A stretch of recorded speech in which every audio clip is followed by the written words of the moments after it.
नमस्कार, मैं हूं आपके साथ अनुष्का राय और आप देख रहे हैं लीडर्स फर्स्ट न्यूज। छत्तीसगढ़ सरकार ने प्रदेश के लघु और सीमांत किसानों की बेहतरी के लिए शाकंभरी बोर्ड का गठन किया है, जिसके अध्यक्ष रामकुमार पटेल हैं, जिन्हें कैबिनेट मंत्री का दर्जा प्राप्त है। रामकुमार पटेल ने जब से कार्यभार संभाला है तब से वह लगातार प्रदेश का दौरा कर रहे हैं और छोटे किसानों से मिलकर उनकी समस्याओं से अवगत हो रहे हैं और उन्हें सरकार की योजनाओं की जानकारी दे रहे हैं। साग सब्जी उगाकर जीविकोपार्जन करने वाले सीमांत किसानों के लिए सरकार की लाभदायक योजनाएं उन तक पहुंच सके, इसके लिए रामकुमार अथक प्रयास कर रहे हैं। गौरतलब है कि प्रदेश सरकार की महत्वाकांक्षी योजना नरवा गरबा घुरवा बाड़ी योजना में बाड़ी का विकास शाकंभरी बोर्ड के नेतृत्व में किया जाना है। सरकार की कोशिश है कि समाज के सभी वर्ग के लोग सक्रिय रूप से इस लाभदायक योजना से जुड़ें और इसका फायदा उठाएं। इससे सरकार की बाड़ी विकास संबंधित योजनाओं को विकसित होने में सहायता मिलेगी और सबका विकास होगा। मंत्री रामकुमार पटेल से लीडर्स फर्स्ट ने इस संबंध में सीधी बात की, जिनका उन्होंने बेबाकी से जवाब दिया।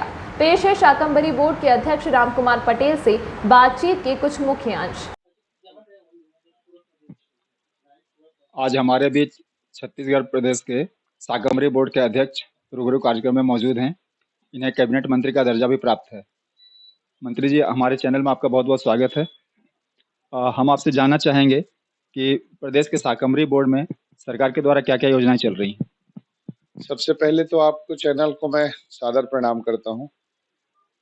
रही बात हमारी इस बोर्ड की, तो सबसे पहले सम्माननीय मुख्यमंत्री भूपेश बघेल जी को हम धन्यवाद देते हैं। एक छोटे समाज को जिस हिसाब से नेतृत्व दिए हैं, वो सराहनीय पहल है उनकी, और ऐसे छोटे छोटे समाजों को और नए नए नेतृत्व दिए हैं और हमारे समाज को शाकंभरी बोर्ड दिए हैं, साथ ही साथ कैबिनेट के दर्जा दिए हैं। तो हमारा काम है कि सभी जगह हर नर्सरी में जाकर के जिलाधिकारियों की बैठक लेकर के लघु सीमांकित किसान है उनको अधिक से अधिक लाभ देने का प्रयास किया जा रहा है। जिस हिसाब से रबी और खरीफ दो फसल होता है हमारा, दो फसल में शासन की योजना है पोषण बाड़ी में, जैसे कि पूरा छत्तीसगढ़ के लिए 10 करोड़ रुपया का एक पोषण बाड़ी का हितग्राहियों के लिए दिया जाता है। तो सरकार की महत्वपूर्ण योजना ये है कि हम जो वहां से दे रहे हैं वो लघु सीमांकित किसानों के पास पहुंच रहा है कि नहीं, और पहुंच रहा है तो वो अपनी आर्थिक स्थिति सुदृढ़ बना रहे हैं कि नहीं, ये सरकार की मंशा है। और उस मंशा के अनुरूप हम लोग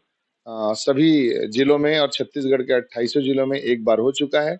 अभी माननीय मुख्यमंत्री के जन चौपाल कार्यक्रम के पहले एक बार पुनः सभी नर्सरियों में कृषक चौपाल के माध्यम से हम लोग डोर टू डोर घूम रहे हैं और प्रयास कर रहे हैं अधिक से अधिक शासन के सभी योजनाओं का लाभ आम किसान को, आम जनता को मिले, ऐसा प्रयास जारी है। जैसा कि अभी आपने बताया कि सरकार के द्वारा लघु और सीमांत किसानों को इसका फायदा पहुंचाया जा रहा है, तो इस योजना में क्या क्या लाभ है? क्योंकि सुनने में आया कि उन्हें 50% अनुदान भी मिलता है। सुनने में नहीं आया है, वो 100% है। 60% 40% अनुदान है।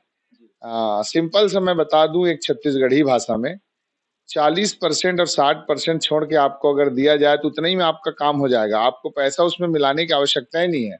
सरकार की जो पैसा है उतना ही में हमारा काम हो जाता है।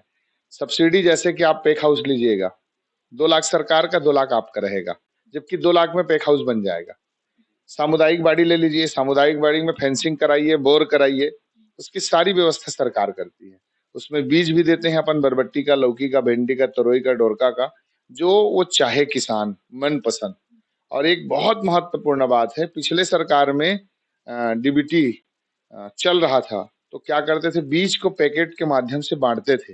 लेकिन हमारी सरकार आने के बाद हम लोग बंद कर दिए। हम लोग किसानों के हिसाब से उनके खाते में पैसा डालते हैं। जैसा किसान 1200 का अपना बीज भात ले लिया ब्रांडेड, वो हमको बिल वाउचर पेश करेगा, उसके खाते में सीधा सरकार पैसा डालेगी। साथ ही साथ जो 60% 40% है, मैंने अभी 3 ठो नर्सरी में आज लैलूंगा गए थे और लैलूंगा का सबसे बेस्ट आपके रायगढ़ जिला में मिला। 2 किसान के यहाँ हम लोग विजिट करने भी गए थे जो तरोई, बरबट्टी, भिंडी लगाए हैं। तो उनने कहा कि हमको सालाना सरकार की तरफ से कम 2 से 2.5 लाख रुपए हम मुफ्त में पा जाते हैं बोले। जैसे बीमा की राशि हो गई, सब्सिडी की राशि हो गई, आपका फसल माल लिया जाए, कभी 30 रुपए चल रहा है, जैसे अभी भिंडी देखिए 40 चल रहा है, बरबट्टी का 25 चल रहा है। तो रेट के अनुसार से उनका फायदा जो है जस्ट तिगुना हो जाता है। और एकदम सही बात है, मैं इस चैनल के माध्यम से अपील भी करूंगा आम जनता को और हमारे छोटे किसान भाइयों को हमारा फसल 1.5 महीने में होता है। हमारा फसल 1.5 महीने में होता है। 1.5 महीने में आप हमारी फसल को लेंगे तो 3 गुना आपको इसका फायदा है। 3 गुना आप 10,000 का पैसा, 10,000 के बीज ले करके आप अगर लगाते हैं 1 एकड़ 2 एकड़ में, तो आपको 10,000 का 5 लाख रुपया मिलता है। ये 3 गुना फायदा इस विभाग में है। इसीलिए इसको सरकार द्वारा बनाया गया है एक मोनो फेस्टिवल, जिसको बोलना चाहिए किसानों के लिए, कि उद्यानिक विभाग के माध्यम से पलायन को रोका जा सकता है। और जो आम किसान छोटे-छोटे हैं, जो बच्चे जिनको खाना नहीं मिलता, जिनको शिक्षा नहीं मिल रही है, इस उद्यानिकी विभाग से सब्सिडी लेकर के वो अपनी आर्थिक स्थिति मजबूत कर सकते हैं। सरकार की महत्वाकांक्षी योजना नरवा, गरवा, घुरवा, बाड़ी को इस योजना के अंतर्गत लाया गया है। तो इससे किसानों की आर्थिक स्थिति पे क्या फर्क पड़ रहा है?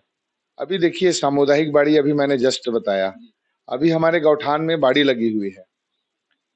अगर बाड़ी को हमारा विभाग को अगर दे देता है गौठान में, तो विभाग की मॉनिटरिंग करेंगे तो बाड़ी का जस्ट 3 गुना फायदा मिलेगा। लेकिन अभी सरकार का मंशा है कि जहां गौठान दिए हैं वो ग्राम पंचायत का गौठान है। गौठान में ग्राम पंचायत पूरा इन्वॉल्व हो जाए, तो वहां के जो समूह महिलाएं हैं, दीदी हैं, जो समूह के दीदी हैं, एसएचजी की दीदी हैं, 2-4 समूह के जो जनपद से जुड़े रहते हैं वो दीदी हैं, उन लोग कुछ जगह में नंबर 1 में है, जो 50,000 उनका आवक बन रहा है। बीज भात की खेती 2 एकड़ 4 एकड़ में उन लोग गौठान में ही लगाए हैं। सरकार का पहले से अलाउंस था, आज भी अलाउंस है, और मैं आया हूँ उस समय भी हमने मांग किया था सामुदायिक बाड़ी का। आप जैसे आपके ग्राम पंचायत में बेजा कब्जा जमीन बचा हुआ है, सरपंच के द्वारा आप अप्रूवल करा लीजिए 5 एकड़ 10 एकड़, उसको 2 परिवार मिल के सामुदायिक बाड़ी का माने एक बना लीजिए। सरकार के द्वारा उस सामुदायिक बाड़ी में जो आप चाहेंगे, चाहे फेंसिंग की आवश्यकता हो, बोर की आवश्यकता हो, चाहे वो आपको बीज भात की आवश्यकता हो। हमने अभी मरवाही गया था, मरवाही में 3 किसानों के यहाँ गए। अभी के नौजवान जो बच्चे हैं, जो एग्रीकल्चर पढ़ाई किए हैं, हार्टिकल्चर का तैयारी कर रहे थे, ऐसे बच्चे 10-10 एकड़ खेती कर रहे हैं और उनकी आमदनी क्या होता है देखिए। धान में लोगों का ध्यान है कि वो इतना पैसा, इतना कुंटल जमा किया तो उनका इतना करोड़ मिला। सब्जी की फसल में हमारे किसान हमको 10 लाख बस बताएंगे, आधा पैसा को नहीं बताते। उसकी विश्लेषण हम लोग करते हैं।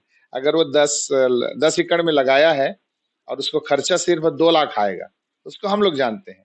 तो सरकार का मंशा है कि इसी बहाने कम से कम अपने बच्चे को पढ़ा लिखा के अपनी स्थिति मजबूत कर सकते हैं। तो सामुदायिक बाड़ी में आपके यहाँ लगभग रायगढ़ जिला में लगभग अगर 9 नर्सरी में देखा जाए तो कम से कम 300 से ऊपर सामुदायिक बाड़ी है, जिसमें बहुत प्रसन्न है आम जनता और मातृशक्ति लोग, जो समूह के दीदी लोग हैं। शाकंभरी बोर्ड का गठन किया गया है और इसमें यह बोला जाता है कि विशेष करके मरार और पटेल समाज के किसान ही ज्यादातर भाग लेते हैं। तो इसको समाज के अन्य वर्ग में फैलाने के लिए क्या योजना है?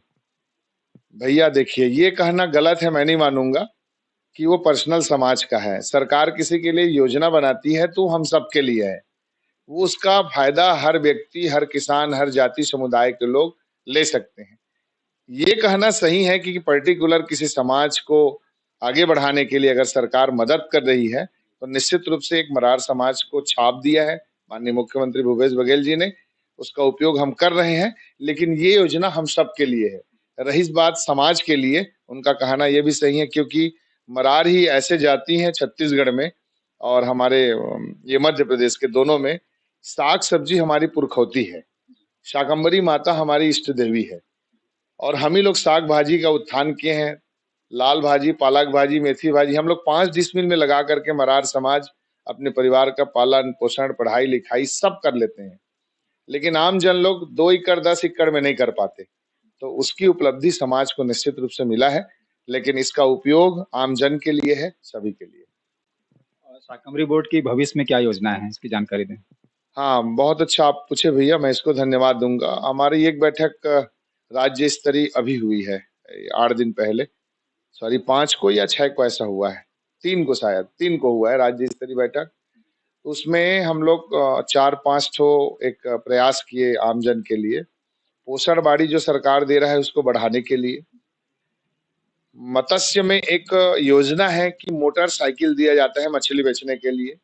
हम लोग बोले कि हमारे में इस हार्टिकल्चर में, उद्यानिकी विभाग में भी दिया जाए मोटरसाइकिल, क्योंकि छोटे छोटे किसान हैं, वो दोनों साइड रख के अगर मोटरसाइकिल की सुविधा से अगर वो बेचने जाते हैं तो उनको ज्यादा फायदा मिलेगा और समाज का उत्थान भी होगा।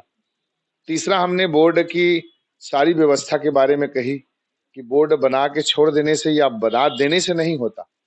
बोर्ड को पूरा सेटअप, पूरा पंजीयन, पूरी उसकी कार्यशैली, उसकी बजट, सारा प्रस्ताव किए हैं। तो लगभग बजट शायद माननीय मुख्यमंत्री जी कर दिए हैं।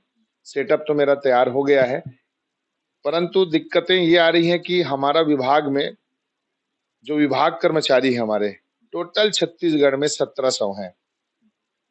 ये सबसे मेन प्रॉब्लम है। मैं चैनल के माध्यम से संकेत और दुनिया को बताना भी चाहूंगा कि कर्मचारी कम होने के कारण भी इतना अच्छा काम हो रहा है हार्टिकल्चर में, जो सराहनीय पहल है। एक आरएचयू हमारा 40 गांव 50 गांव देखता है।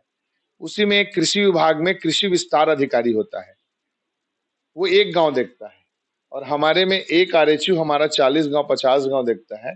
तो निश्चित रूप से सरकार को मेरे विभाग के लिए चिंता जताते हुए भर्ती की प्रक्रिया को करनी चाहिए, और हम लोग प्रस्ताव भी दे दिए हैं इसका तीसरा पहल में कि जल्द से जल्द भर्ती प्रक्रिया पूर्ण कर ली जाए।